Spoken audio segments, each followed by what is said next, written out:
Assalamualaikum warahmatullahi wabarakatuh. Kami dari kelompok 7. Di sini kami ingin mempresentasikan hasil kerja kelompok kami di mana mengenai tentang pengendalian risiko dan asuransi. Nah, sebelum memulai materi, ada baiknya kami memperkenalkan diri kami terlebih dahulu. Saya Muhammad Idafi Sirait dengan NPM 21050160192. Dan saya Safira dengan NPM 21051600171. Dan saya Nur Rahayu dengan NPM 210516152. Nah, di sini kami akan memulai materi dengan tentang materi pengendalian risiko. Di mana pengendalian risiko itu adalah seperangkat metode di mana perusahaan mengevaluasi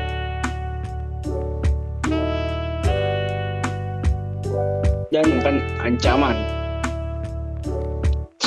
Nah, adapun juga mengenai tentang pengendalian risiko ini adalah teknik yang memanfaatkan temuan dari penilaian risiko yang melibatkan identifikasi faktor risiko potensial dalam operasi perusahaan seperti aspek teknis dan non-teknis dari bisnis, kebijakan keuangan, dan masalah lain yang dapat mempengaruhi kesejahteraan perusahaan.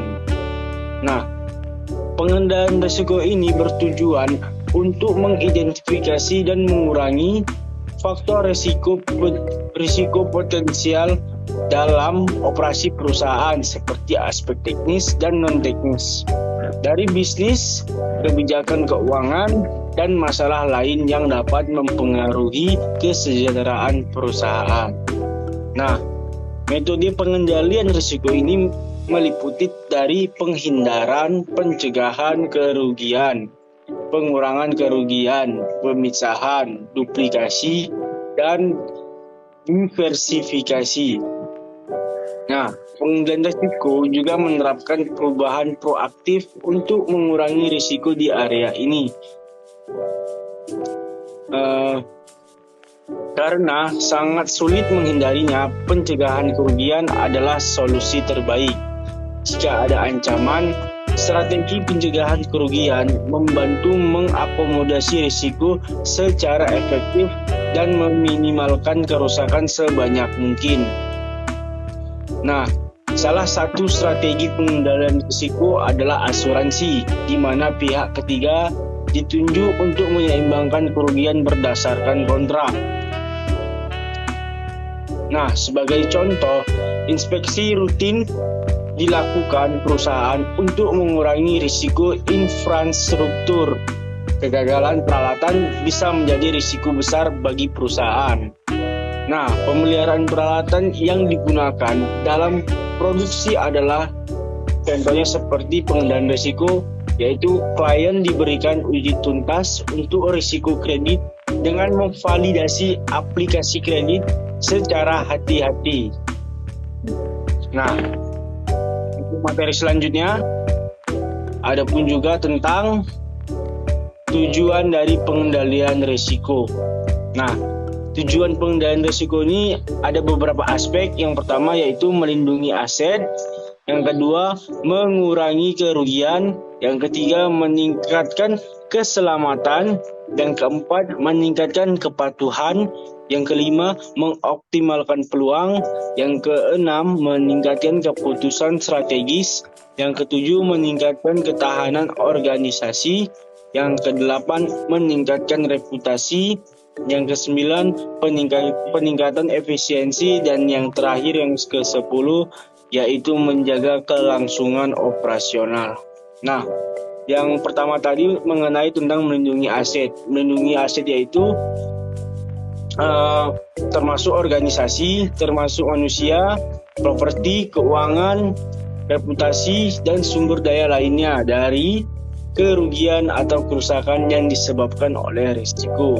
Yang kedua tadi yaitu ada tentang mengurangi kerugian, yaitu mengurangi atau meminimalkan kerugian yang timbul akibat terjadinya risiko, baik dalam bentuk kerugian finansial, kerugian kerugian finansial, dan juga kerugian operasional atau kerugian lainnya. Yang ketiga yaitu meningkatkan keselamatan. Nah, meningkatkan keselamatan itu terdiri dari kesejahteraan pegawai, pelanggan, atau pemangku kepentingan lainnya melalui identifikasi dan pengendalian risiko yang berpotensi membahayakan. Nah, yang keempat ada meningkatkan kepatuhan. Meningkatkan kepatuhan ini terdiri dari peraturan hukum, baru peraturan atau standar yang berlaku dengan mengidentifikasi dan mengendalikan risiko yang terkait. Nah, yang kelima ada mengoptimalkan peluang, yaitu mengidentifikasi peluang yang dapat meningkatkan kinerja atau keuntungan organisasi, serta mengelola risiko terkait untuk memaksimalkan peluang tersebut. Nah, yang keenam itu ada tentang meningkatkan keputusan strategi, yaitu menyediakan informasi yang relevan dan akurat mengenai risiko kepada para pemangku kepentingan organisasi, sehingga dapat digunakan dalam pengambilan keputusan strategis yang lebih baik. Nah, yang ketujuh ada meningkatkan ketahanan organisasi, yaitu membangun ketahanan organisasi terhadap risiko yang dapat mengganggu operasional seperti bencana alam, perubahan pasar, atau perubahan kebijakan. Nah, yang kedelapan yaitu meningkatkan reputasi, yaitu mempertahankan dan meningkatkan reputasi organisasi dengan mengidentifikasi dan mengelola risiko yang dapat membahayakan citra dan kepercayaan pelanggan atau pemangku kepentingan lainnya. Nah, yang kesembilan yaitu peningkatan efisiensi, yaitu mengoptimalkan penggunaan sumber daya organisasi dengan mengurangi gangguan atau kegagalan yang disebabkan oleh risiko. Nah, yang terakhir, menjaga kelangsungan operasional, di mana menjaga kelangsungan operasional organisasi dengan mengidentifikasi dan mengelola risiko yang dapat mengancam kontinuitas kegiatan bisnis. Nah, materi selanjutnya akan dibacakan oleh Saudari Safira. Saya persilahkan dengan segala hormat. Selanjutnya saya akan menjelaskan tentang teknik dasar dalam pengendalian risiko. Teknik dasar dalam pengendalian risiko terbagi menjadi 6. Yang pertama ada penghindaran risiko atau risk avoidance. Yang kedua ada pencegahan kerugian atau loss prevention. Yang ketiga ada pengurangan kerugian atau loss reduction. Yang keempat ada pemisahan separation. Yang kelima ada duplikasi dan yang keenam ada diverifikasi. Nah, untuk yang pertama itu ada penghindaran risiko. Perusahaan risiko sepenuhnya dengan teknik ini. Inilah sebabnya mengapa penghindaran umumnya merupakan teknik pengendalian risiko pertama yang dipertimbangkan. Ini adalah tujuan yang diinginkan meski remediasi ini bertahap. Nah, selanjutnya ada pencegahan risiko kerugian. Pencegahan kerugian adalah teknik yang membatasi, bukannya menghilangkan kerugian. Alih-alih sepenuhnya menghindari risiko. Teknik ini menerima risiko tetapi berusaha minimalkan kerugian sebagai akibatnya. Nah, yang ketiga ada pengurangan kerugian. Pengurangan kerugian adalah teknik yang tidak hanya menerima risiko, tetapi menerima fakta bahwa kerugian mungkin terjadi sebagai akibat dari risiko. Teknik ini akan berusaha untuk meminimalkan kerugian jika terjadi beberapa jenis ancaman. Misalnya perusahaan mungkin perlu menyimpan bahan yang mudah terbakar di dalam gudang.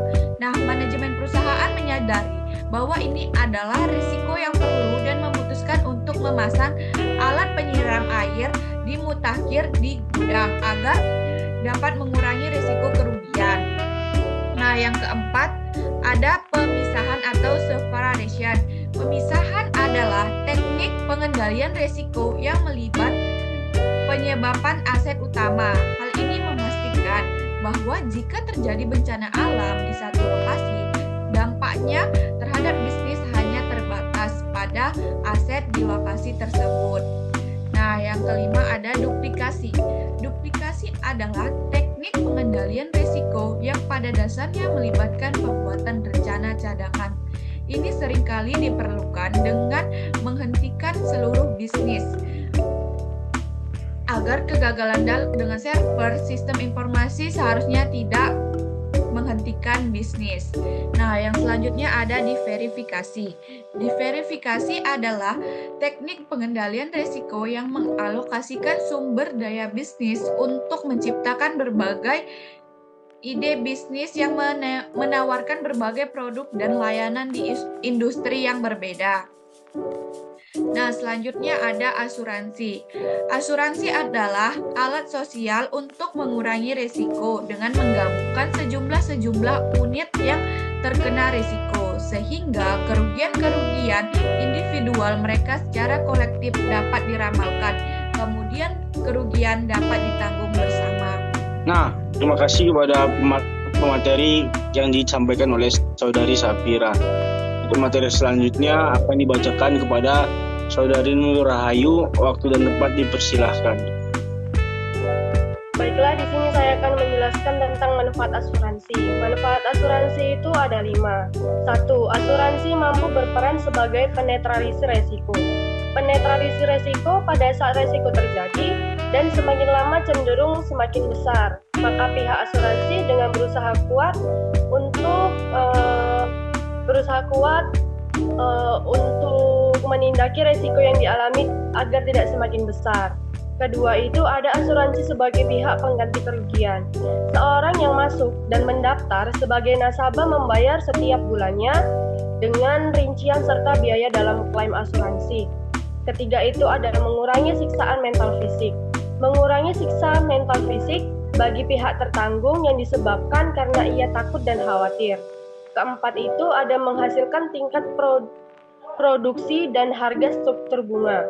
Menghasilkan tingkat produksi, target harga dan struktur bunga yang optimum. Kelima itu ada memperbaiki posisi persaingan. Memperbaiki posisi persaingan, perusahaan kecil asuransi meningkatkan semangat bersaing, sebab tanpa asuransi perusahaan akan menghadapi suatu persaingan yang kurang efektif. Lanjut itu ada jenis-jenis asuransi. Jenis-jenis asuransi itu ada 7. 1. Asuransi kendaraan, asuransi rumah, asuransi bisnis, asuransi disabilitas, asuransi jiwa, anuitas, dan asuransi perawatan jangka panjang. Asuransi kendaraan itu, asuransi ini memproteksi kerugian keuangan oleh terjadinya kecelakaan. Kedua itu ada asuransi rumah. Asuransi rumah ini mencakup kerusakan properti, kewajiban, dan tanggung jawab hukum atas kerusakan properti pemegang polis. Lanjut itu ada asuransi bisnis. Asuransi bisnis adalah jenis pertanggungan yang melindungi perusahaan atau bisnis dari kerugian. Lanjut D itu ada asuransi jiwa. Asuransi jiwa adalah program perlindungan keluarga apabila terjadi hal-hal yang tidak diinginkan, seperti kematian. Lanjut itu ada anuitas. Anuitas adalah suatu produk keuangan, suatu asuransi yang dibayarkan jika tertanggung meninggal dunia dalam asuransi yang tertera dalam polis. Lanjut itu ada asuransi perawatan jangka panjang. Asuransi ini dibayarkan oleh membantu individu yang tidak mampu melaksanakan kegiatan hidup sehari-hari tanpa berdampingan atau pengawasan karena adanya gangguan kognitif seperti penderita Alzheimer. Lanjut ada asuransi disabilitas. Asuransi disabilitas melengkapi asuransi kesehatan. Asuransi ini bertujuan untuk mengganti pendapatan yang hilang akibat seorang tidak dapat bekerja. Terima kasih kepada Saudari Nur Rahayu yang telah menyampaikan materi. Nah, sekianlah hasil presentasi kami. Apabila ada kekurangan dan kesalahan kata, kami mohon maaf.